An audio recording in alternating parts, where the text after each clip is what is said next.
Musical Talk, the UK's independent musical theatre podcast.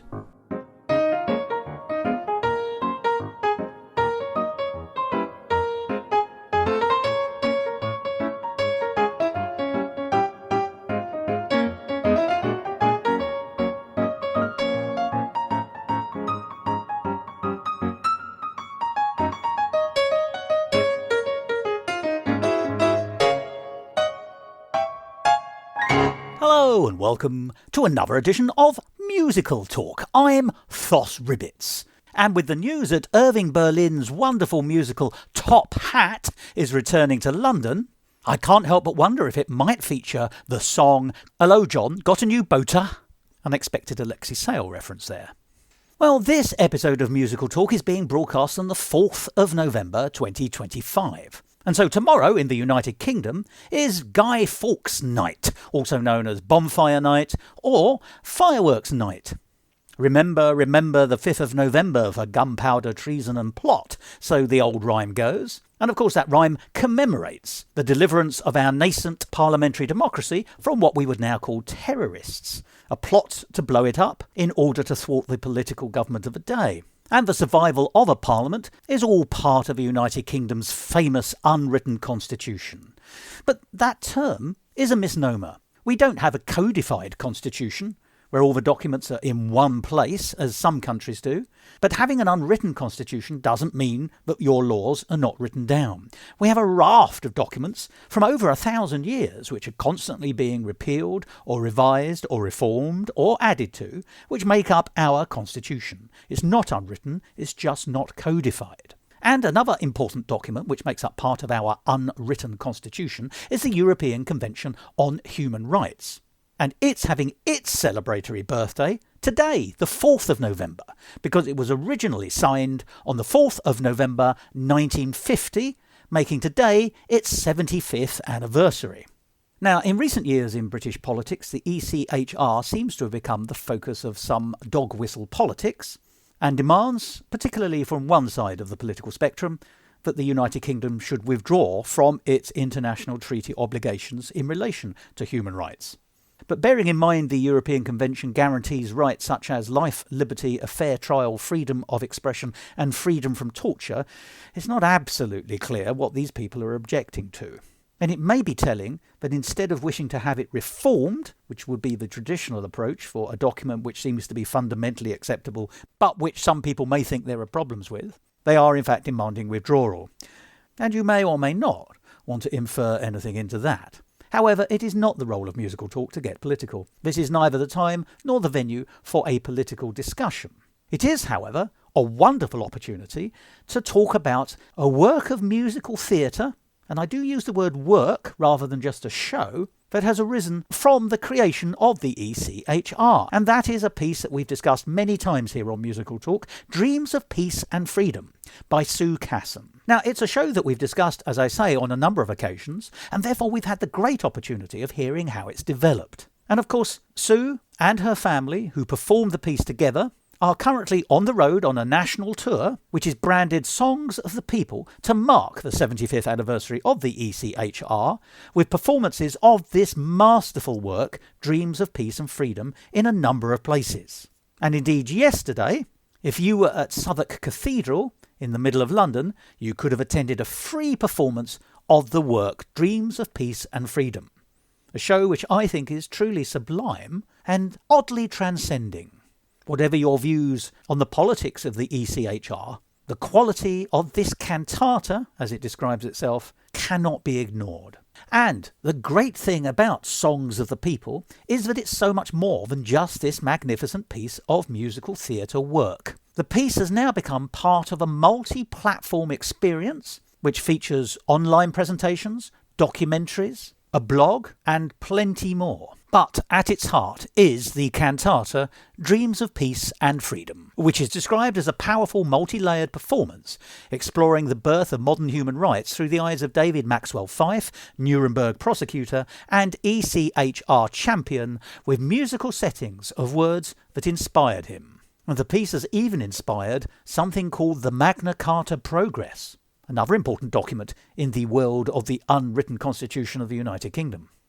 So given all of this, I think it's only right that we revisit Dreams of Peace and Freedom, or Songs of the People, as you may want to think of it, by hearing again an interview I conducted during 2020 under COVID conditions, a conversation I had with the incredibly talented and entirely charming Sue Casson, one of the great songwriters of the last 50 years, who is the person behind the music for this work, where she talks about how her plans for creating a multi-platform version of Dreams of Peace and Freedom were being developed.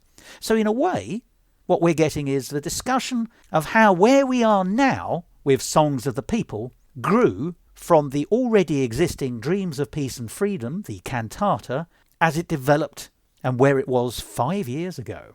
And on either side of that wonderful discussion, we'll hear a song from Dreams of Peace and Freedom. And at the end of the programme, I'll also be telling you how you can find out more and how you can explore the multi-platform nature of Songs of the People. So, in just a minute, let's hear that conversation recorded in 2020 with Sue Casson. But before that, let's hear Sue's voice herself as she introduces the first song from the cantata Dreams of Peace and Freedom. David Maxwell Fyfe was a successful mid-20th century lawyer and politician. He wrote of his final elevation, "To have become Lord Chancellor of Great Britain with no advantage of wealth, station or influence is something of which I hope my children are proud."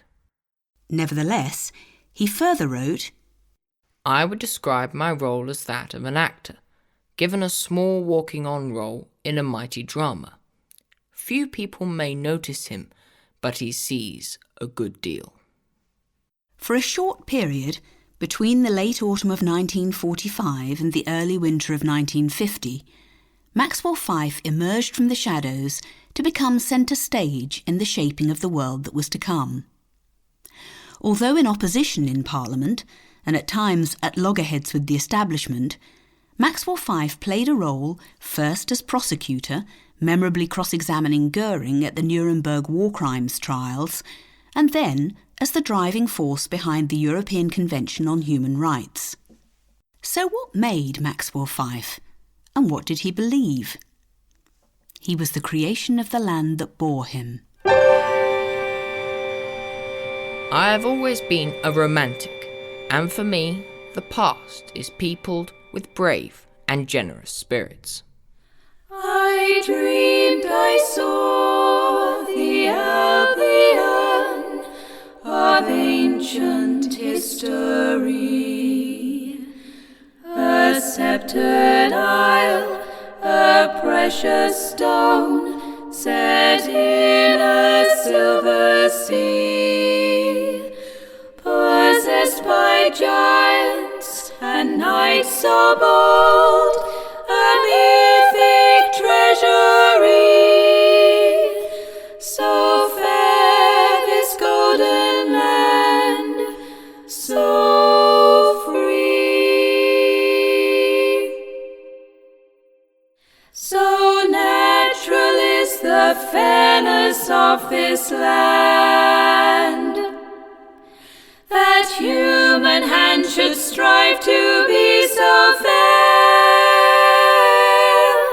to rich as well as poor, for that is natural law, impartial justice, free as air.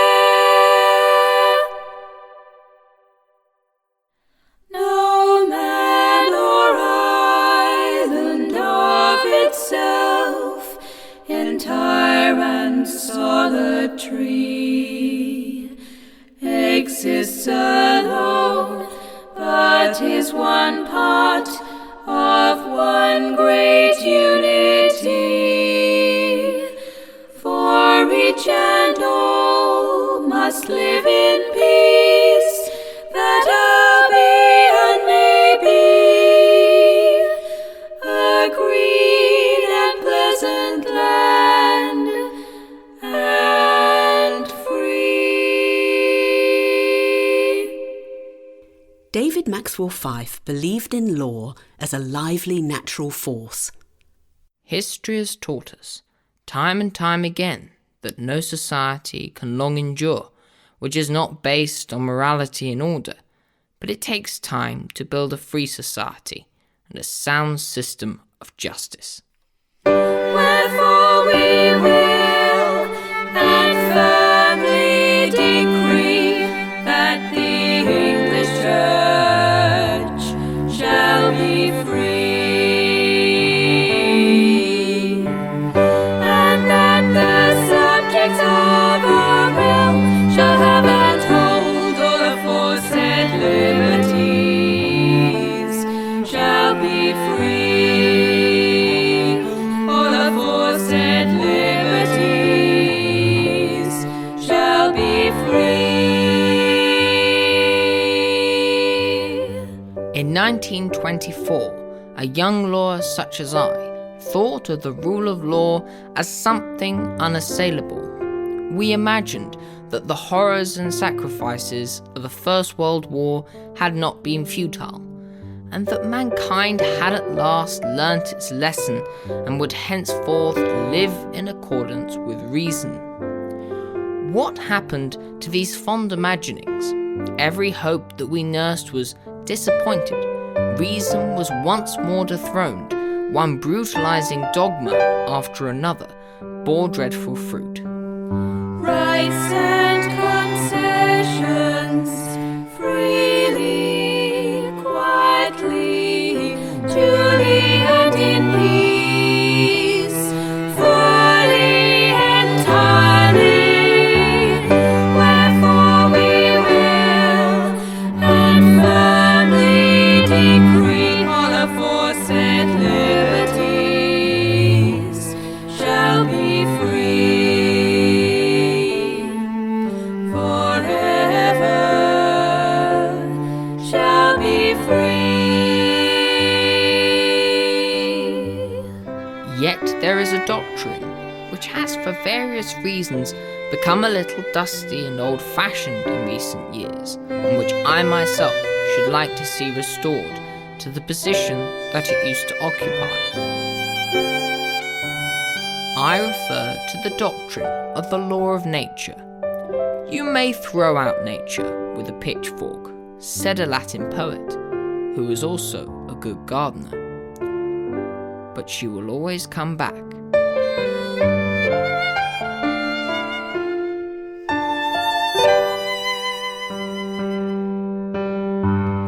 Wherefore we will and firmly decree all aforesaid liberties shall be free,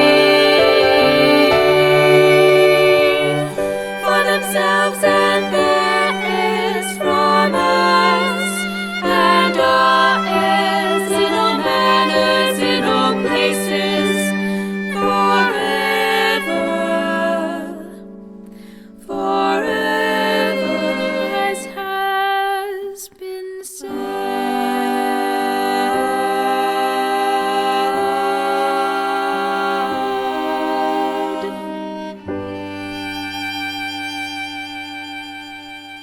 Sue, it's genuinely delightful to catch up with you again after what seems a long time, but it's been a very strange year. How are you? I'm very well, thank you very much. And very luckily so. We have to say that now, don't we? Because I do feel we live in very precarious times, but yes. Yeah, the world of greetings has changed. I think that's very fair, yes. It has, yes. But you haven't been sitting on your laurels during the period of, and past glories, I should say, whilst during the period of quarantine and lockdown, because August, in fact, in the next week, as we record this, sees the official launch of a reworked version of one of your great masterpieces, actually. I think I'm going to put my cards on the table immediately. This is Dreams of Peace and Freedom, which I've loved since I first saw it. It really is sort of transcending as a piece, thank you very as a written much. piece. But I can go further than that. I've now come to the conclusion that it's not only great, but it's actually worthy. That's a terribly dull word, isn't it? But so I consider it to be a work rather than a show. But there we are. I've given you immediately my sort of first take on it. Would you care then. But perhaps just maybe because most people won't necessarily remember it much more than its title, tell us a little bit about what Dreams of Peace and Freedom is currently about, and then we'll talk about its development. Okay, well, at the moment, Dreams of Peace and Freedom is part of a total project called The Humans in the Telling. And Dreams of Peace and Freedom is the song cycle at the centre of The Humans in the Telling. The Humans in the Telling is the telling of the story, which I will go on to in a minute, of David Maxwell Fyfe, who was a prosecutor at Nuremberg and went on to draft the European Convention on Human Rights. And that's the story we tell in Dreams of Peace and Freedom. And The Humans in the Telling is a recording, a book, a film, and it would have been a stage show presentation, which would have started in Edinburgh the coming weekend. As part of the Fringe. Yes. As part of the Fringe. And then we had a lovely little commemorative tour set up, which was visiting all the 7 places of inspiration for David Maxwell Fyfe. So we were going to start in Edinburgh, which was where he was educated, at George Watson's School, which was where we were going to play. Also then going up to Dornoch, where his mother was born and where his family was evicted during the Scottish clearances. And he used to hear those stories at his grandmother's knee of how his relation had been so overwhelmed at being thrown out of his rented house that had been in the family for generations that he took his own life before he was evicted. So it touched the whole family very deeply, and one might think that actually sort of gave him his lifelong commitment to justice, because after he had been to school in Edinburgh, he went on to Oxford to study classics and took that with him to become a lawyer. And he became a lawyer in Liverpool. This is the other place that was on our stream of natural law, as we like to call it. And he was on the bench there and became an MP there. Then moved down to Westminster, where he was able, whilst he was a politician, from 1935 to 54, because he then became Lord Chancellor, and you move into the Lords, don't you? So he had the chance through the war and after the war to put those ideas into practice. He then went on directly after the war to Nuremberg to be a prosecutor at the Nuremburg War Trials, which were the first trials of their sort, which was trying really to re-establish natural justice after all the barbarity that had gone on during the World Wars. And from then on to Strasbourg, where he was one of the 2 rapporteurs that drafted the European Convention on Human Rights. So that was going to be our little tour of commemorative performances that tied together the Nuremberg trials, which opened 75 years ago in November this year, and the signing of the ECHR, which is 70 years old this year, was signed in Rome on the 4th of November. So just in short, because people may say, well, why haven't I heard of David Maxwell Fyfe? Some people are lost to history. But the important thing here, I think, is that this is a man who can genuinely lay a claim to being one of the architects of the post-war world in which we're still living. That's it, yeah, very much so. You think about the war and getting through the war, and quite a lot is made when you're in the school syllabus about what the causes of the war and how was the war eventually won and who won the war. And then it kind of stops. And I think that the important thing really is to go a step beyond that and say, well, how did we get where we are today from that moment after VE Day, when everybody was celebrating that there was war no more, to making a society that was able to reconcile after those years of war and come together and go forward. And he was very much part of that. He was part of the coalition government before the war ended, and then of course the Labour Party got in directly after the war, but he was great friends with the Attorney General in the Labour government, Hartley Shawcross, who took on the responsibility of the Nuremberg trials. And that was why, because they were swapping attorney generalships, if you see what I mean, Hartley Shawcross asked David Maxwell Fyfe to lead the British prosecution in his absence in Nuremberg. In a sense, the political party affiliations are almost entirely irrelevant here. I think they are, yeah. It's actually because there were a whole group of people who had worked together in the war, and there were bigger principles at stake. Absolutely. In this case, showing the world that totalitarianism didn't work, and that the ideals of the Allies, which were liberal, democratic, law-based, would then be applied. It wasn't let's just go in viciously. It was no, we will hold a trial and we will show the world the worth of the rule of law. Yes, because I mean what was so extraordinary about that trial was that they were given all the people that we knew they had done terrible things because we'd seen the effects of the Nazi regime, but the amount of evidence that was collected to not only have hearsay but to prove it and to present the evidence to each of those men who had caused those things to happen and to get them to answer them and to give their own side of the story, because 3 of those men out of the 20 actually walked free and only half of them got the death sentence. You know, another lot of them had varying sentences in prison. It wasn't a done deal. It's no kangaroo court. Well, no, it wasn't a kangaroo court. It was absolutely, you know, re-establishing proper justice after the war in the best way they could, because as Robert Jackson, who was the American prosecutor, said in the opening speech, they hadn't really had the time that they would expect to prepare that trial. I mean, it opened, you know, sort of only months after VE Day. So they had gone out and collected all the evidence that they could in the intervening time and got the suspects lined up, managed to contain the defendants. But then normally with a trial like that, you're doing an enormous amount of work to get the case together, and it all had to be sort of concertinaed into that few months to get it up by end of October, beginning of November. So, because obviously we've been talking about David Maxwell Fyfe's sort of involvement in the architecture, if you like, as it was being designed and built in the post-war environment, the immediate post-war environment, and then the sort of 5 years afterwards.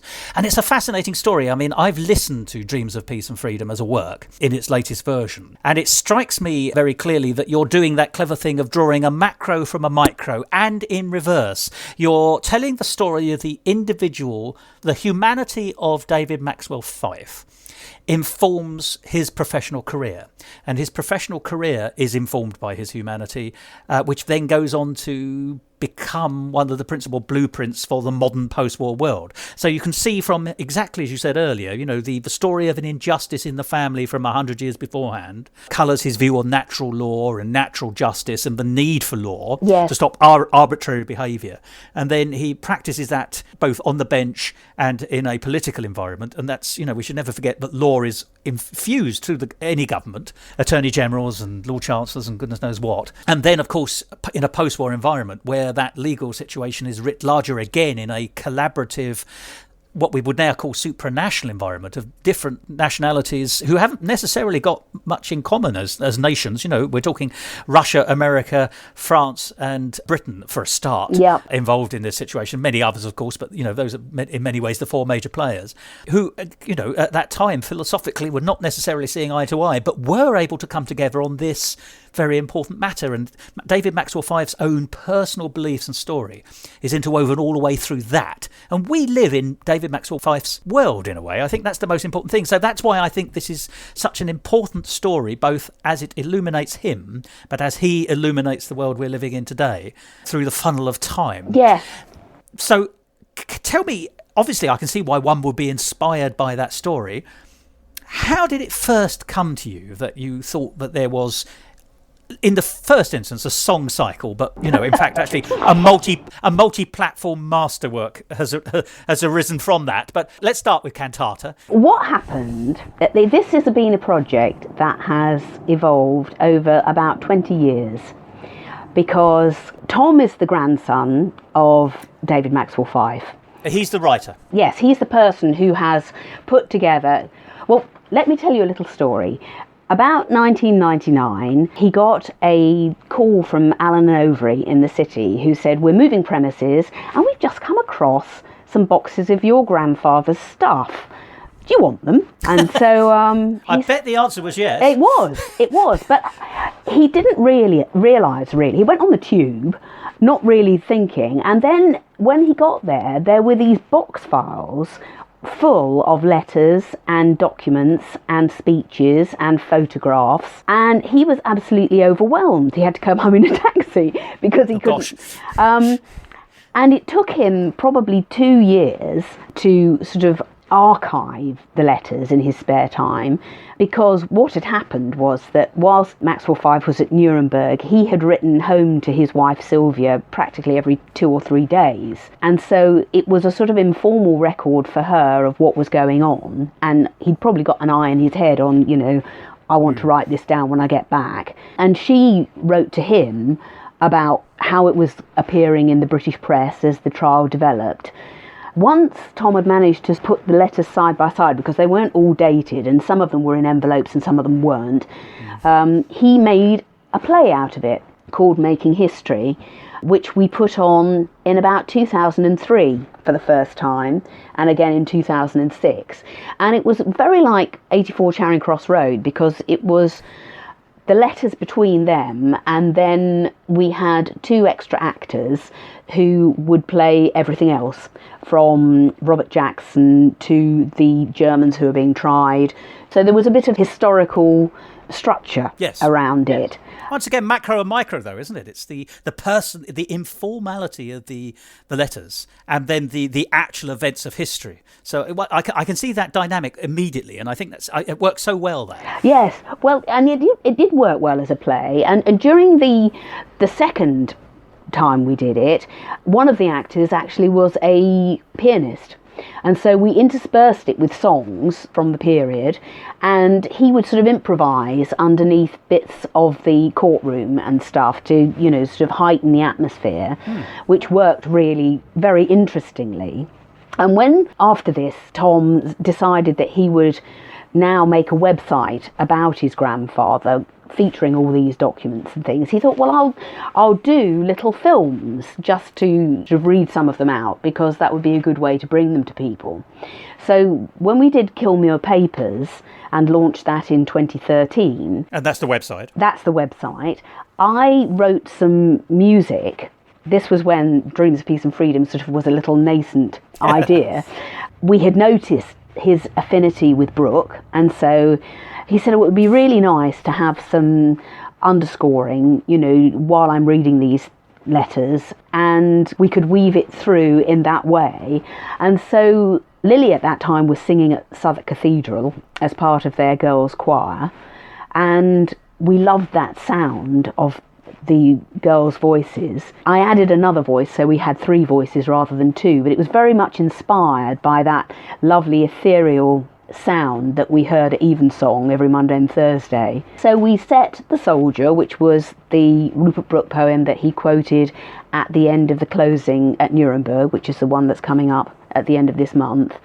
And then we looked at the other 4 war sonnets and saw that some of the words that Maxwell Fyfe uses are ones that he's echoing from Brooke. Words like heritage and safety and peace, all these sort of idealised qualities that Brooke was believing he was fighting for in the First World War, that obviously struck a chord with Maxwell Fyfe. Well, once again, this is really interesting, isn't it? Because you're talking about qualities, virtues, yes. A philosophy in a way of idealism, which was taken into the First World War with Rupert Brooke. Yes. And then you had the sort of the interwar years, and in a strange way, in a much more practical way, those are interfused, if such a word can be said to be created, fused or interwoven with Maxwell Fyfe's own philosophy to come out of the Second World War again. So it's an odd 2 World War synthesis of ideals. I find that sort of, if you just look at that as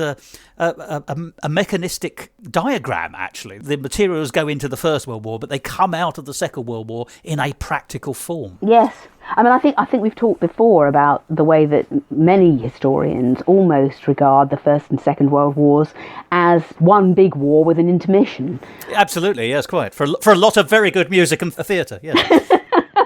And so I think that the way that the things that caused the causes of the First World War were not resolved between the wars, and it was only after the Second World War that they had any chance of resolving them or felt that they had a clean slate to try to. Yes, it's almost as though the sort of, and I don't mean this in an economic sense, but the laissez-faire approach of everything will be better now we've had the First World War, the slightly naive, things will just get better of their own accord. Yes. The Second World War really showed that, no, you need design. You do, yeah. Structures, you need sanctions. Communication. Yes, exactly. You need to talk to one another about, why you got so irritated in the first place, how it got to this, really. Which is why the United Nations, which is also a creation of that period, is not like the League of Nations. Yes, yeah.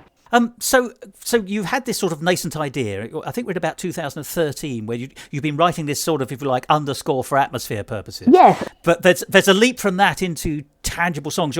And I think you were saying that Rupert Brooke, if you like, is the sort of, at least the lyrical godfather of the piece. Yes. Well, for the website, I wrote 5 songs that threaded underneath. They were mostly Rupert Brooke, except we also set a James Logie Robertson poem that Norman Burkitt, who was one of the judges at Nuremberg, had earmarked for David Maxwell Fyfe. He bought him a book at the end of the trials as a sort of token, of his work, and wrote a very sweet letter alongside it saying, I've tried very hard to get this book. It was a book that was called The Northern Muse.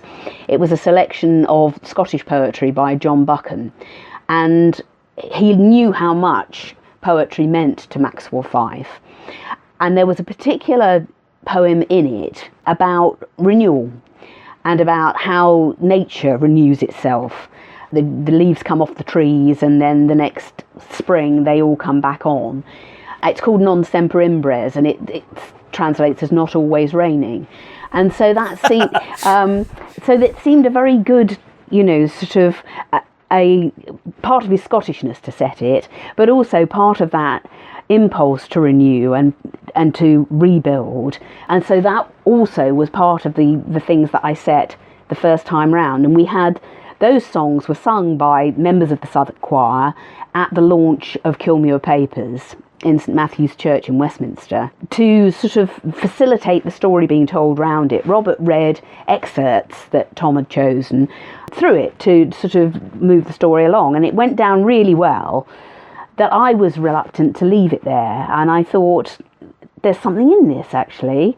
I think we could make it go further. And so the next summer we took an extended version up to Edinburgh, which I believe is when you saw it. I think so, in Lutton Place. That's right, yeah. The church with the impressive spire. And I just briefly need to intervene here because I was transported, and I use that word. I sat in, it was in a church, and yet I think the term I used at the time was it was like a secular hymn. Yes, you did, I found it incredibly moving.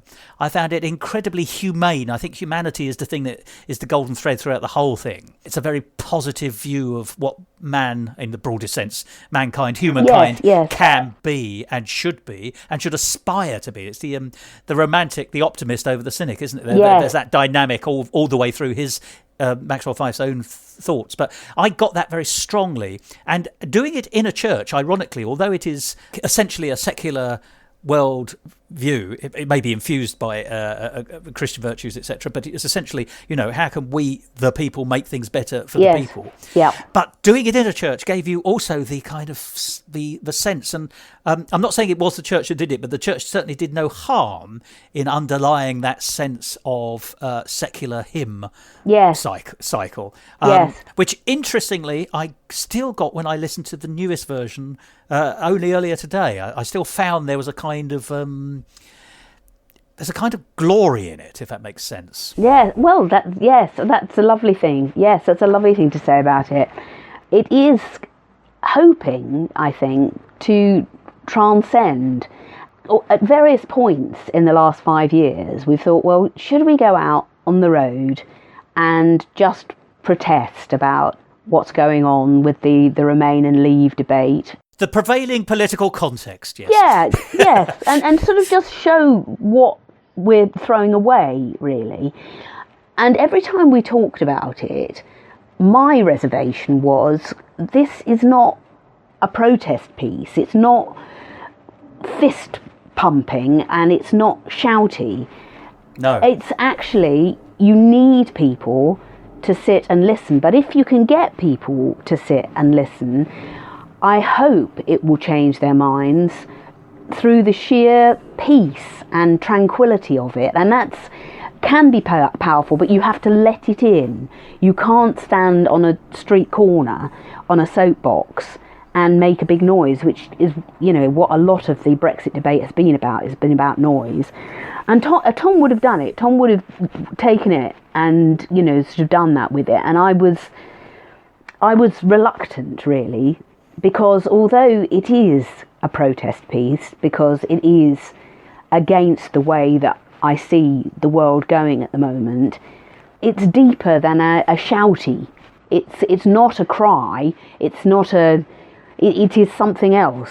Well, it's about a philosophy and not about a policy. And yes. I think that is very important to remember. So I agree with your analysis. I think essentially that there is something bigger in this. And yes, it can be used in the course or cause of a political position. But actually, I think it's about identifying a better way of living, which has already been identified and which is still relevant today. Yes. And it's just useful to remind people that there's more to life than the argument that they're having. Yes. And in fact, we fit into a much bigger picture. I think I go back to glory in both its senses. It's a glorious piece, and yet within it is some kind of... I don't want to say spiritual, because that's exactly what I don't think it is, but it is that sister piece to spirituality, which is humanity. Yes. I keep coming back to that. So I think, and they can walk hand in hand if you want them to. Yeah. And this piece can do that, but doesn't have to do that. But it is something bigger than the time we're in now. This will still, I think, be a work of importance in 10 years' time, when we've come through, in whatever way, all the troubles and travails that we're in now, and we're sure to be in a completely new set of troubles and travails, just because that's the way things work. But yes, I think this is... what I would love most... beyond rather than within. Is if we could get through the travails, and on the other side, we could just appreciate the commemoration that I always intended it to be in the first place, and for it not to be questioned. That would be the greatest thing, actually, that it would just be... oh, yeah, of course we celebrate that, because that would be right. Without getting political, and there's no reason why this statement should seem political, but it has become so, the concept of human rights, which is what the post-war building towards a better world was about, and what Maxwell Fyfe is so, in many ways, one of the great architects of, the idea of human rights, that we as individuals and as a collective, humanity, have inalienable rights not to be arbitrarily deprived of life or property, to be able to express our views, all these things which are almost impossible to argue with. But it seems so strange that there are people who will argue with it, but also, they're so totemic. If you boil it, the word, the phrase human rights seems to have become dusty and tarnished, but the actual rights within that heading are, and should be, and I think still are in many cases, revered in the same way that the National Health Service is here. Yeah, I think that somebody said to me once, the problem with human rights is that one man's human rights infringes another man's. And because we've got so tied up of late in banging drums for various different rights, rather than gathering those together and saying we're all on the same side, really, and actually, it's not about all the other different factions of rights that we know people fight for, but also it's just really that we all want people to be treated nicer, people to respect one another, people to actually take account of what they are, whether they're, whether it's an issue of race or gender or whatever it is. We just need to respect one another and what it is everybody is. Well, it boils down very nicely to the title of the piece, in fact, because we all have dreams of peace and freedom. You'll have to go a long way to find someone who doesn't believe in peace and doesn't believe in freedom. And if they don't, then they're bad actors, as it were. Yes. So I would like, if at all possible, to take us back to the 2014 version, which is the one I saw. Yes. Well, no, if only because I saw it and loved it then. Yes. I mean, obviously the problem is it's a very big subject, isn't it? And we're never going to be able to do justice to the wider storytelling context of this. But in 2014, it was great. And here we are in 2020, and it's still great, but it is different. It's expanded. It's got a slightly different emphasis. It's more, to me, it feels almost as though it has a broader scope. Oh, good. And there are some things I adore. I mean, let's get down to some of the nitty-gritties then. Well, no, before we get onto the nitty-gritty, what was the move between 2014 and 2020? It was incremental, really, because 2014, if you remember, we'd set a part of the Magna Carta to sort of flag up the interest in natural justice that Maxwell 5 had, and fortuitously he had addressed the American Bar Association in 1957 when they came over to unveil the Magna Carta monument in Runnymede, and so we interspersed his words running through the music to sort of make that piece. And the next year was, of course, Magna Carta 800, and it was interesting during that year that we thought, well, we've set the Magna Carta. In that year, another book came out by a very respected lawyer called Francesca Klug, which was called The International Magna Carta, which was really talking about the Universal Declaration, because that was what Eleanor Roosevelt called the Universal Declaration. And we thought, even more Magna Carta, yes. Yeah, more Magna than ever. Even more Magna. And since the ECHR is a sort of local instrument of the UDHR, then it seemed right, really, to tie the two together in some way. And Tom set it as a challenge, really. What can you do with this? And he found online, this is the other thing that has fed into our project enormously, is the availability of documents, because I've told you about the cartons of documents that he had from Maxwell 5, but we became aware of bits that were missing, and some of them were at Kew in the National Archive, and some of them have sort of just been put online, absorbed into wider collections. Yeah, and so he found online David Maxwell 5's preamble to the ECHR, which wasn't ever used, but was what he thought should sort of set the tone for it. Oh, once again, a philosophical statement in a way. Yeah, and so that was what I set as a descant, really, to the Magna Carta, so that musically we were tying the two things together, that we've got the echo of this is the Magna Carta, but it's the modern version, and look how it's sort of developed and things, and how the one feeds into the other. And they became the bookends of the show. And then we had resisted very much having something in it that wasn't original, but it became... We took the name Dreams of Peace and Freedom from Jim McLean's setting of the Misty Mountains, which is a traditional tune, which is all about the Highland clearances. And in a show that we did in 2017, we were sort of thinking of a way to introduce more of David Maxwell 5 into the show and to tell that side of his story, which we'd got to know more about. And so we did a setting of that with parts of the Napier Commission, which detailed what had happened to his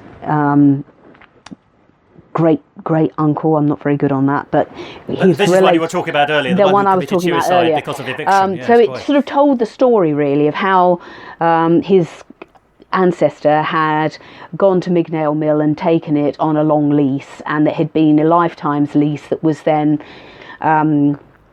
reneged on when the estate was taken by another person, and that was what led to the clearances, that this man just wanted to, do other things with all those buildings. But those people who had lived in them for generations had actually improved them an enormous amount and made them their own. I mean, it wasn't as if they were in rented accommodation at all. It was as if they were their houses and they thought they had it in perpetuity.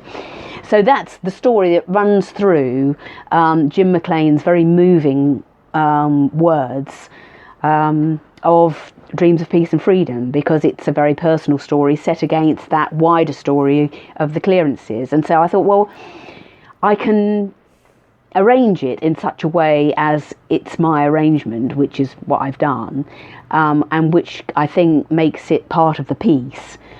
And having done that, when Ne dis pas toujours became available online sometime around the same time, in about 2016, which was a song that Tom had been searching for ever since he came across a speech that Maxwell Fyfe had made in Brussels.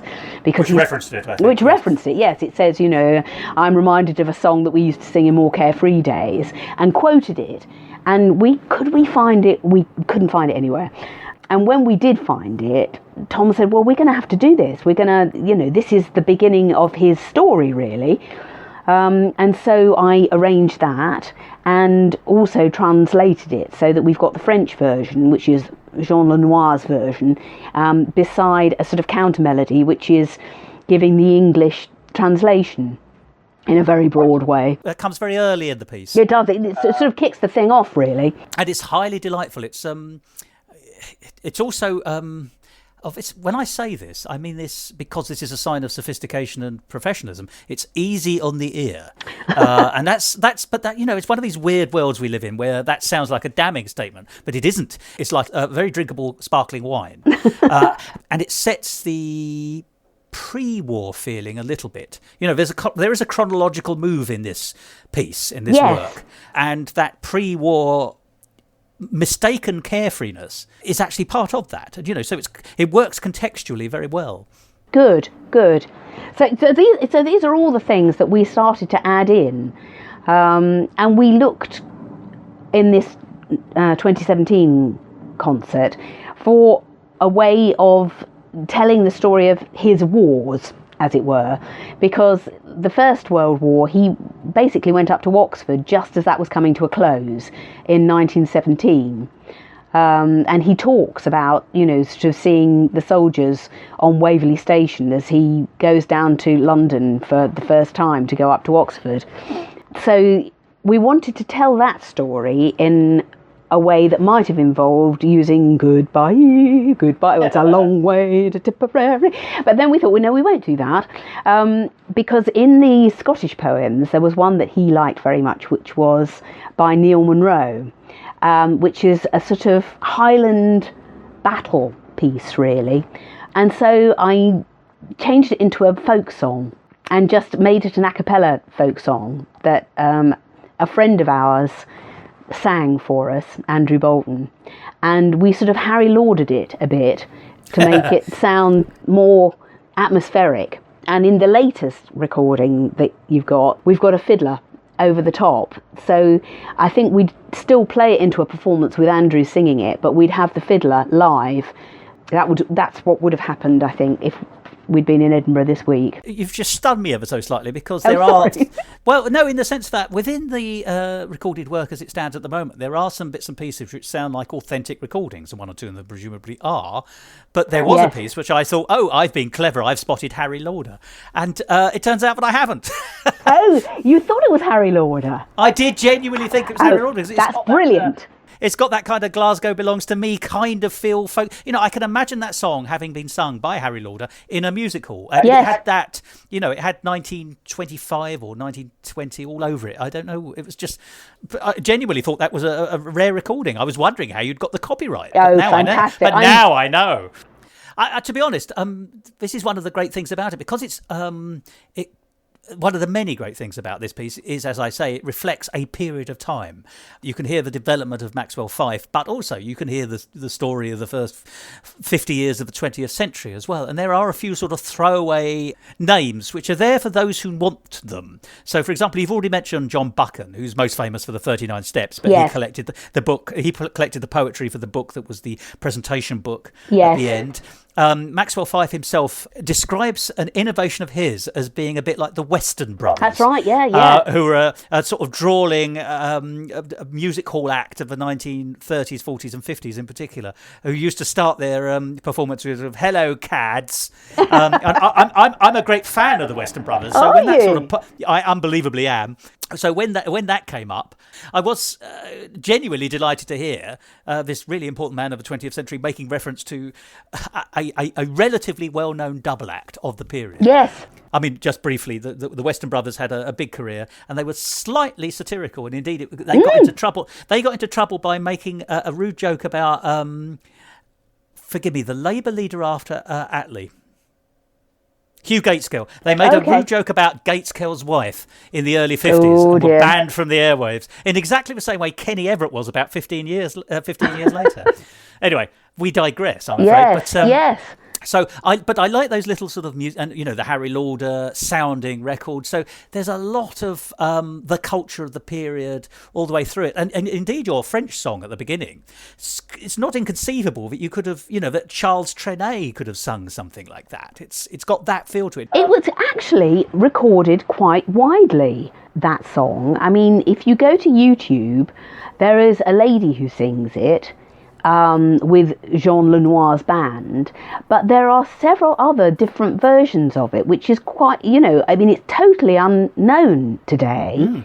I've never heard of it until it's really forgotten. It's a period piece. Yeah. And there's another piece right at the beginning. In fact, you have there's a very interesting opening section with you narrating, actually, Sue, to Dreams of Peace and Freedom, which I loved. It sets it up. It reminds us of the context of why this is important today. And in fact, I think, we really should touch on that you talk about it being a ghost story because the ghosts of fascism will not lie down. Yeah.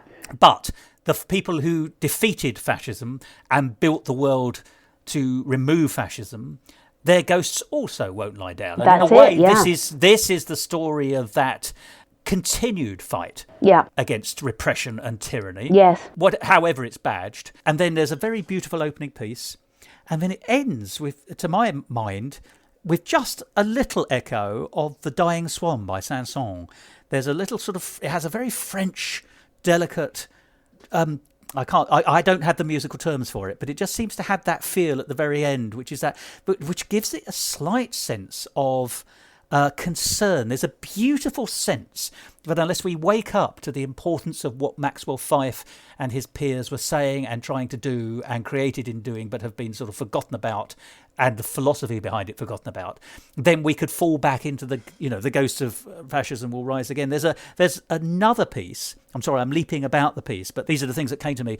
There's another one where all will be well, and yet it keeps finishing on a bum note, as it were. There's a kind of discord every time. There's an attempt to finish it, which is basically don't get complacent. Yes. You can't say all will be well, which flips back to the beginning of the piece where the French song we were talking about, it's all about don't say forever, say for now. Everything is transient. Yes. And if you want to keep it, you have to keep it alive. And you have to work at it. There's once again, these beautiful flavours which are ticked off all the way through in tiny little bits here and there.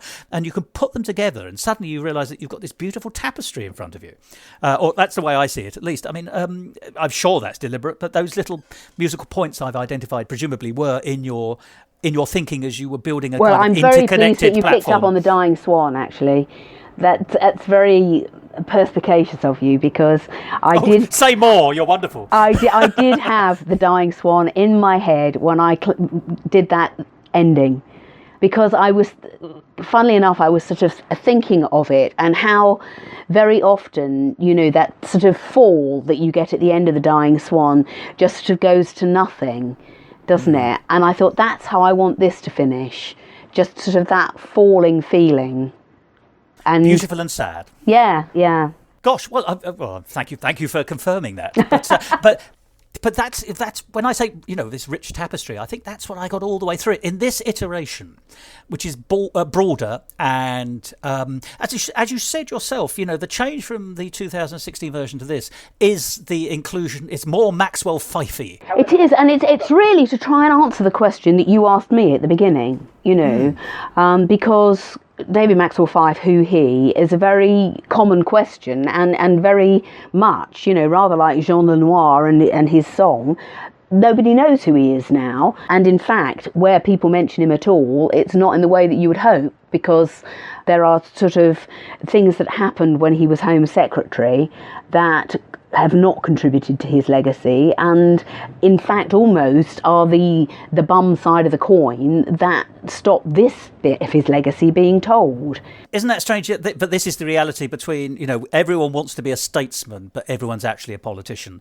And whilst you won't be able to find anyone who's always been perfect and pure all the way through. You can always find something. Yeah, I know. And you have to take the person as the whole. Don't And you? it's amazing what sort of sticks. And what Tom always says is that Maxwell Fyfe died comparatively young because, I mean, Tom was only 6 when he died, so he didn't really know his grandfather at all. And whereas many statesmen have a chance to write their memoirs and look back on what they've done and reflect on it and say, well, maybe I wouldn't have done that. And he never got the chance to do that. So Yes. in a way, I think Tom is sort of picking up his legacy and saying, well, this is what he might have written about if he'd still been around or had lived that little bit longer. And yet, it's the most amazing thing that, yes, you're right, that it needs to be done.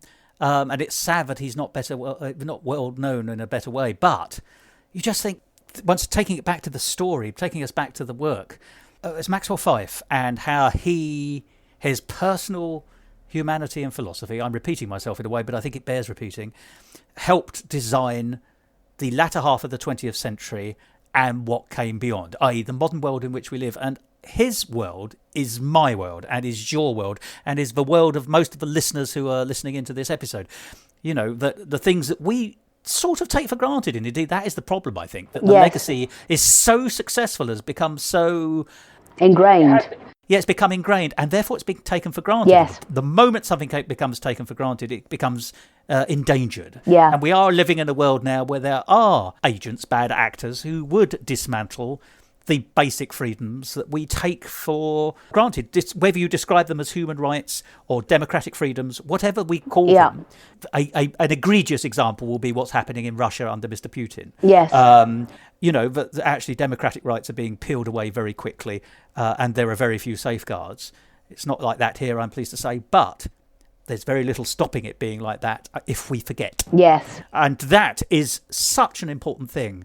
And this story tells it without, you don't punch the message. It's not a piece with a message that you punch into somebody. It's beautifully done. And I think every listener will have to come to their own conclusions about what's being offered up. But I think it's almost irrefutable what's being suggested. But there will be people who refute it, who dislike it. It gets under some people's skin. And this was what started to become clear in 2015, that we went to Dimmock, where they have a sort of celebration of the poets of Dimmock, of whom Rupert Brooke was one and Ivor Gurney was another, and there were a whole set of them. And I had got in touch with the organisers saying, well, look, we've done something with Rupert Brooke's poems that's rather interesting here. Would you be interested in having it as part of your day, as a discussion? Perfectly reasonable request. And he said, oh, lovely, what could be nicer? And he was quite stunned by the reaction that we got on the day that we performed it, because it wasn't a comfortable atmosphere in there. I don't know, if it was the political persuasion of the people in that part of Gloucestershire or what it was, but there was definitely an antagonism that was, underneath it all, that he kept apologising for, the man who'd booked us, and said, I'm really sorry, I don't know what went wrong there. But I think it was just a sort of sign that strong feelings were bubbling up around that time, that hadn't yet been given an outlet, and it was the first time that we'd come into contact with them face to face, as it were. And yet the flip side of that is they must have engaged with the piece to dislike it. Well, they certainly sat there and listened to it. Yeah, they didn't talk, or it was meant to be there over coffee, so it was just meant to be something that was going on in the background. And I thought, sorry, from Rupert Brooke to Brooke Brond, is that what you're saying? it was something very like that, yeah. And they couldn't do that. They wanted to listen, which was good. That was nice. So there was obviously something arresting about it for them. And then some of them took issue with it. Do you mind my asking, how did that come across? Did actually anyone come up to you afterwards and say, I don't agree with you? Or was it just there was a kind of feeling? Somebody did come up to us and said, are you a religious movement? as if it was, it had that fervency about it, that we were preaching something that she didn't agree with. But I don't think it's preachy at all. But I do accept that it has that kind of, as I've said before, the secular hymn. So I can sort of understand why it draws perhaps from... It feels perhaps religious in some senses. Yes. It's so interesting to explore this. It's a feeling you get in a room, isn't it? Because it was lunchtime, so there wasn't the comforting mask that you have in the theatre where the lights go down. I could look at people's faces while they were listening, and strangely enough, Jessica, who was singing with us on that day, said she'd never sung in such a hostile environment. I mean, she was literally just standing on the stage, but obviously she was less protected because I was sitting at the piano and I could, not look up all the time. So that is all I can say, really. Nobody threw rotten tomatoes or, started getting up and walking out or slow hand clapping. But there was just... and they were nice people. They were people who'd come together to talk about poetry, so why would they react like that? But there was obviously something about it that they didn't agree with. Perhaps they didn't like the idea that we had commandeered Rupert Brooke's words to tell a story that they didn't think it told. Well, do you know, that's a very interesting thing, because I was wondering exactly that. I don't think commandeer is at all the right word. I think it's very interesting that there's more than one... Any good piece of poetry has more than one reading. And obviously everyone knows that, if I should die, think only this of me, that there's a little piece of a foreign field. Rupert Brooke is often, I think... Actually, commandeered might be the word here, but by someone else, is often used for more nationalistic sentiments, when in fact there's rather more going on, I think. And your use of Rupert Brooke in Dreams of Peace and Freedom, I think, illustrate that actually that is like a good poet, he is many-faceted and he's saying a lot more. And so much of what he says can be used, if you like, in support of collaborative internationalism. It doesn't have to be about Little Englander politics, but it can be used by both sides. So I can sort of understand why a group of people expecting to hear a Rupert Brooke setting would be surprised, or possibly even, have antipathy towards the idea that actually the interpretation given is different to the handed down interpretation. But I think it's always marvellous to reinterpret or just to illuminate things in a different way, to say, look, there's more than one meaning. Yeah. I think in a way you should be, when I say proud, I don't mean in a snotty, you've upset these terrible people. They're not terrible, as you say. They just had their political view. But I think the very fact that you were able to do that, well, you didn't set out to do it, but the very fact that you did do it shows that this is a piece to which you have to have some response. And that actually, in a strange sense, as a work of art, is a really marvellous thing to be able to say. Must be a bit awkward, but it's... Yeah. As an English graduate, I feel a bit naughty about taking some of the words and using them for our own ends, I suppose, to point things up in the way that I felt I wanted things to point up, which means that by the sin of omission, in fact, The Soldier is the one poem that I set from beginning to end, but there are other ones. And when we first did these settings, the musical director said, I got out my Rupert Brooke, and they're not straight settings, are they? They're not, it's sort of here's number one, here's number two. You've sort of taken a bit from there and a bit from there, and you've only set the first half of this. But that is because it fits into a bigger work. Yes, it's a liberty, though. I'm taking a liberty, and it's rather arrogant to take the liberty, and I'm aware of that as well. Also, I was using the material to tell the story I wanted to tell, and so that was my justification for it. I don't think you've got to justify it at all. I think it's a perfectly reasonable... forgive me, the great 20th century art form is collage. Yes, you're right. You're right. It's modernism, isn't it? Yeah, exactly. Yeah. I have no problem with that whatsoever. Yeah. Oh, thank you for that. That's nice. I like to think of that as... Yeah, because we've got a bit of T.S. Eliot in this as well, you see.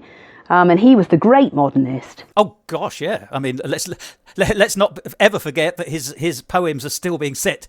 They made a film of his poems only last year, Cats. Yes. You may have heard of it. I have. Yeah, and I think I've said this before, but the funny thing about Cats was that I had the idea of setting that before Lloyd Webber, and I started on it when I was a schoolgirl. and I set Skimble Shanks and another one. And then when Andrew Lloyd Webber took it up, I don't know how many years later, and everybody said, what a ridiculous idea. I thought somebody would do that at some point, and I thought it was going to be me, but... It's interesting because if you had carried through with that project and taken it to fruition, there's a very good chance I'd now be speaking to Dame Sue Casson. I think it's unlikely, because I think given the struggle that Lloyd Webber had to get the piece done, and he would probably only have got the agreement of the T.S. Eliot estate by being Lloyd Webber, I don't think that, sort of Sue Casson from nowhere would have managed to pull that one off. So I think that's most unlikely, actually. I think it might have been a completely different thing, that if I'd written Cats, it would have been confined to the annals of history. Well, let me ask you a different question. I'm genuinely interested in this as well. The Magna Carta is well out of copyright Yes. in that sense, so no one could stop you doing it. Of course, it is an enormous document. This takes us back to the Rupert Brooke thing again. You could only use elements of it. No one would want to hear the entire Magna Carta. Well, I imagine no one would want to hear the entire Magna Carta set. So you have to do a kind of cut and paste job and work out how to make it work. But I'm genuinely interested in how one says to oneself, I am going to set and musicalise this really important document from British history, English history, I suppose, technically, but let's make it broad. Everyone's got a finger in the Magna Carta now. And I mention this, I'm just going to throw this away. A couple of years ago in Edinburgh, there was a musical about the reign of Elizabeth I. Mm-hmm. And by far the best thing in it was that the composer had set the Tilbury speech. Wow. I had the body of the weak and feeble woman, but I had the stomach of a king, and all that kind of stuff. And It was wonderful. And I thought, this is magnificent. And it made me sort of sit up in my seat when I was watching it. The same thing with the Magna Carta. It's an important historical text. How does Sue Casson, Dame Sue Casson perhaps, approach the Magna Carta for musical purposes? Was it daunting? Well, in fact, Tom, as writer, cut the bit that he thought was going to be recognisable. It's actually quite near the end of the Magna Carta that he's taken, because we come up to the Amen. And what he was trying to do is to just sort of take the sense of handing on the rights, which is very much a part of that last paragraph, sort of for our heirs and the heirs of those heirs, and the passing it on and passing it down the generations, was the thing that I think that he was drawn to about it. And so he handed me over those lines, and I sort of sat at the piano and saw what came out, and that was what came out, really. And I was wanting it to be quite choral, sort of straight choral, if you know what I mean. There's no swing in it at all. Which makes it timeless, though, doesn't it? It could be anything from the 12th century to 1980. Choral music has been written all that time. Yes. It's not Thomas Tallis at all, but it has got those block chords. It's very much a block chord piece, moves from one block chord to another. It was meant to revere the words and make them as timeless, as you say, so that it didn't feel, that it was out of place with them, that they would carry on. Well, it's funny enough, because just as you were describing that business about at the end, as you say, it's all about passing it down the generations. It's about being, if you like, what we're hearing are the words of the trustees of the rights which have been granted. Yes. And that story is reflected already in the Scottish enclosure story, which we've touched on already, which is such an important part of Maxwell Fyfe's life. So it has those resonances immediately. That's very good. But the other thing about being a trustee, of course, is that it's about protection. Yes. And if this piece is about anything, it's about continuing to protect the rights of humans, human rights, but, if that people don't want to use that phrase, that's fine. But the freedoms, the democratic support and freedoms, the freedom and the peace that we have been granted by our history needs ongoing trusteeship. And that means protection. It isn't just automatic. No. It needs to be defended. What Maxwell Fyfe described it as when he was working on the European Convention was that it was a simple and safe insurance policy. That if things went wrong, then you could, if the rain came in through the roof, you could recourse to your treaty and, get someone round who'd plug it for you. And there was something written down that made that possible. Yes, mutual support with sanction. Yeah, that's why it's a bigger thing, really, than a Bill of Rights, because like the Magna Carta, the ECHR lives outside national law. It lives in a sort of place beyond that where there is recourse if you are in a state that doesn't recognise your rights for whatever reason. There is a recourse that is not dependent on your government, and that is what is comforting about it. And uncomforting for some others, I imagine. I mean, the problem exactly, this goes right back to what you were saying earlier, that one person's rights can infringe on another. Yes. But the person whose rights are infringed upon is usually the person who is wielding power. Yes. And to wield power justly causes no trouble with rights. It's only the wielding of power unjustly, yes, which can ever be a threat or be threatened by having human rights. Yes. I think yeah. It's all about colour and shade, I think. Well, it is, because, what is injustice? That's another huge philosophical point, isn't it? How far do you carry that sense of what is injustice? And when people are worried about the role of the European Court and how much power it's given to people that they see should not have had that much protection, that's when the injustice becomes shadier, perhaps. How far should people be allowed to ostensibly damage things or to speak their mind in a damaging, inflammatory way and still be protected? And that's a very, very fine line. I can see why people would have a problem with that. But always better to have it through discussion than not. I mean, the problem is we're in a world of arbitrary observation. Yes, I can't say much more than that. No, leave that there. We might. But what I would like to talk about here, I think, if I may, Sue, is we started this conversation by saying that there is, if you like, a launch. This is multi-platform. You've made that plain. And it won't just be taking place at the end of the month with a launch event. There's all these other things. So I suppose what would be really fantastic is that I hope that people will have had their appetites whetted to listen to Dreams of Peace. I do hope so. How can people engage with it? Because the joy of a it's not often you get an Edinburgh show which has gone on to have so many branches, roots, development, growth, and ideas behind it, and ambitions. Yes. So how can I, Joe Punter, connect with Dreams of Peace and Freedom? There are any number of ways. Now, the first thing is our website for the Humans in the Telling, which is www.thehumansinthetelling.org. And on that, it tells you about the 2 anniversaries and about all the projects that we're doing. And from there, you can get links to our podcast, links to our SoundCloud, which is where the present recording is housed.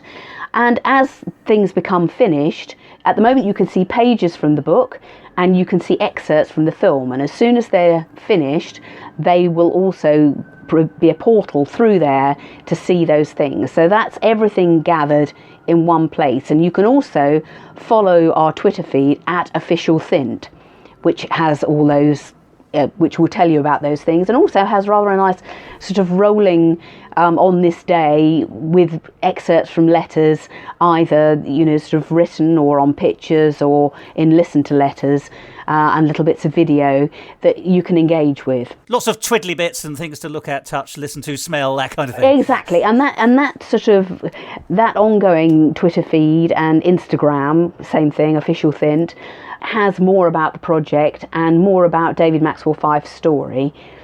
And then we are on YouTube at English Cabaret, and all the podcast is up there, though the recording is not. That's on SoundCloud at English Cabaret. And so that's where you can go and hear it. But and I urge you to do so. Well, so do I, because it is a magnificent work. I keep returning to the same words, but it is genuinely important, so it feels to me. It is genuinely thoughtful. It is uplifting and yet far from complacent. It generates a whole panoply of different emotional responses just on one listening. I'll tell you this. I listened to it again today, and the moment I got to the end, I went straight back to the beginning and listened to it again a second time. Oh, I'm delighted. It's such a rich brew. I'm very, very pleased with the recording, actually, which we made at Lana Banana Studios, and which is, I'll just give them a quick plug. Yes. But I mean, it was absolutely, it's just exactly as I would wish it to sound, which you can't often say. And so I'm delighted by that. I feel it's a really good representation of the piece. And so, and it works beautifully, purely in audio. I mean, all the other bits and pieces are excellent, but you could just listen to it as it is. Oh, yes. Put it on your iPod or whatever, and you will get everything out of it. Everything else is extra and wonderful, but the core work is a perfect Radio 3 presentation, actually, in my view. But so I would say to everybody, go to the SoundCloud to hear the work, and then go to the website and all the things you've identified to then get the flavours, the layers, the events, and to keep in touch, because obviously it's going forward. Yes, because, I mean, who knows what will happen? I mean, we've postponed our Scottish ones, and we may yet, because it's not until next year that the anniversary of the speech becomes 75 years, because, of course, we're only just working up to the beginning of Nuremberg, and this was right at the end. So if everything is back to normal, there is a very good chance that we'll be doing Dreams of Peace and Freedom at Edinburgh next year. Oh, see you there. Yeah, definitely see you there. But in the meantime, we've got performances penciled in that were not penciled in, but were, in black ink from November onwards. So if anything changes and it becomes possible to fulfil those performance obligations, then we will go ahead and do them. And if we don't, I think that the film will be done by then, and we may offer screenings instead. So, keep an eye on the website or our Twitter, and, you'll find out what's going on.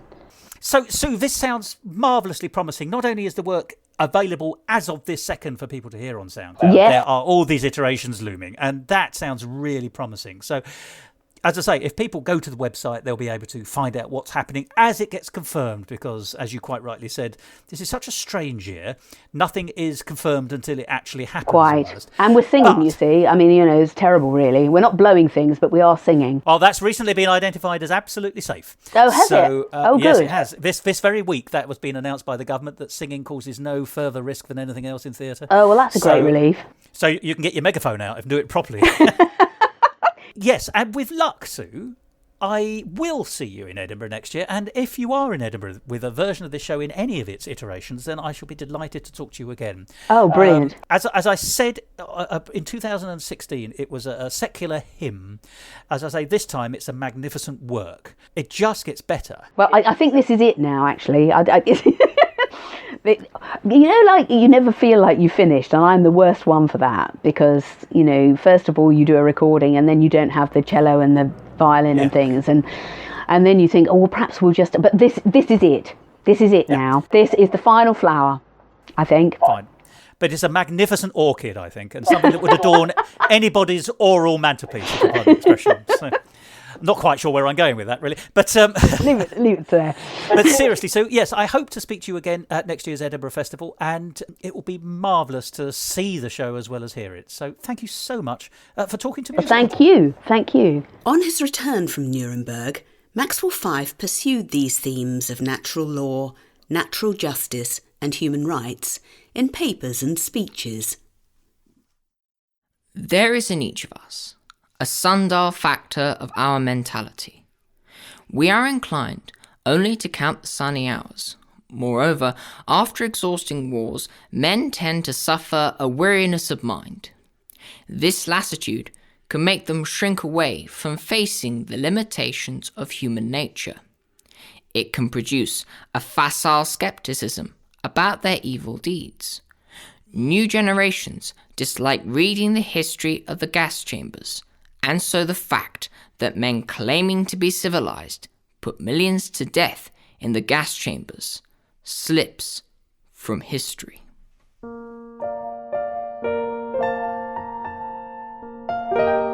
Most people approach the subject of war crimes trials fundamentally either as a cynic or an idealist.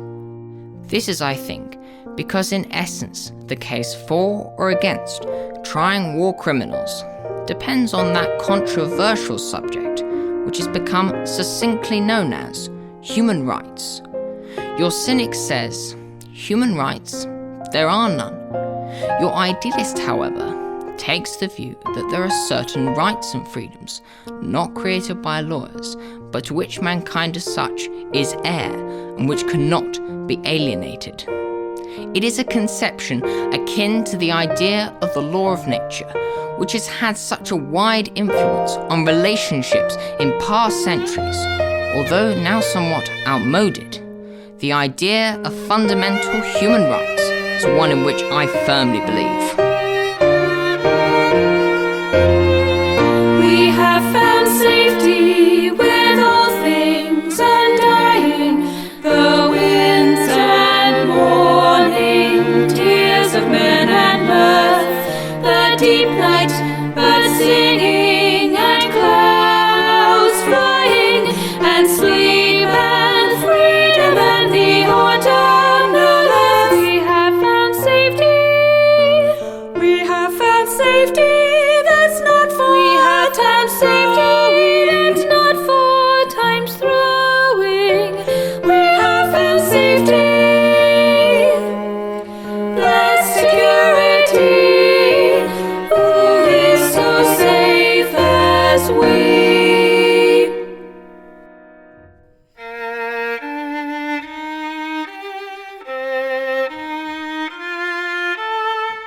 If our unfortunate generation has proved one thing, it is demonstrated that the barbarian is not behind us, but always underneath us, ready to rise up.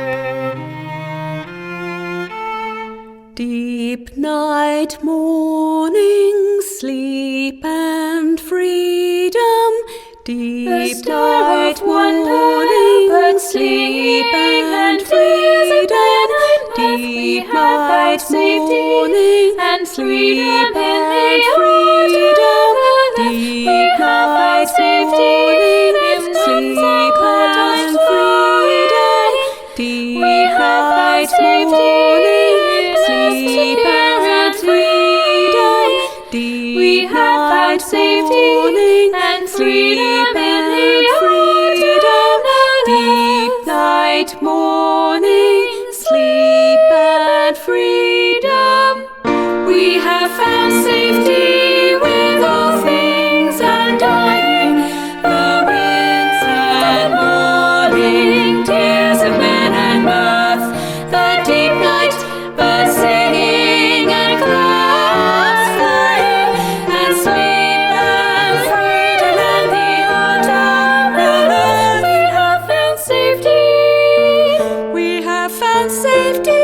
That's not for time's safety. It's not for time's throwing. We have found safety. Blessed security. Who is so safe as we? Who is so safe as we? And there we are, another song from Dreams of Peace and Freedom, now branded as Songs of the People, a multi-platform experience which has grown out of that magnificent work, Dreams of Peace and Freedom. It's a show I've adored here on Musical Talk since I first heard it in a church at the Edinburgh Festival Fringe many years ago, and how fitting that for the 75th anniversary of the creation of the European Convention of Human Rights, it should have been performed again in Southwark Cathedral. And I think it's also quite telling and fitting that, if you like, that the progress from church to cathedral is echoed in the expansion and grandeur of Dreams of Peace and Freedom. It's gone from being a terrific cantata to a multi-platformed work, and it is in some way escaping the bounds of musical theatre to become an established, respected classical cantata, brimming with humanity, compassion, and just enough concern to act as a warning for all of us. It is all too easy to throw babies out with bathwaters, and it's my hope that Songs of the People will help us all just to think a little bit more carefully about what we hold to be true, to quote somebody else's much more codified constitution. To find out more, go to www.songsofthepeople.co.uk, and you can find out more about the 75th anniversary tour of Songs of the People and Dreams of Peace and Freedom. And if you want to find out more about Sue Casson and her huge array of excellent works, go along to English Cabaret. That's her website.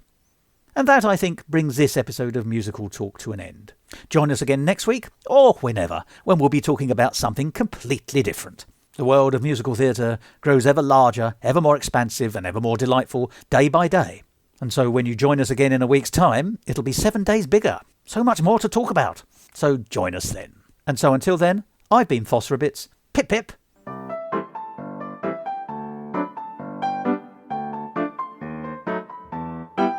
This episode of Musical Talk edited and presented by Thos Ribbits. Copyright Musical Talk 2025, except for the songs where the copyright remains with Sue Casson. And my thanks go to her for allowing me to play her wonderful songs in this episode.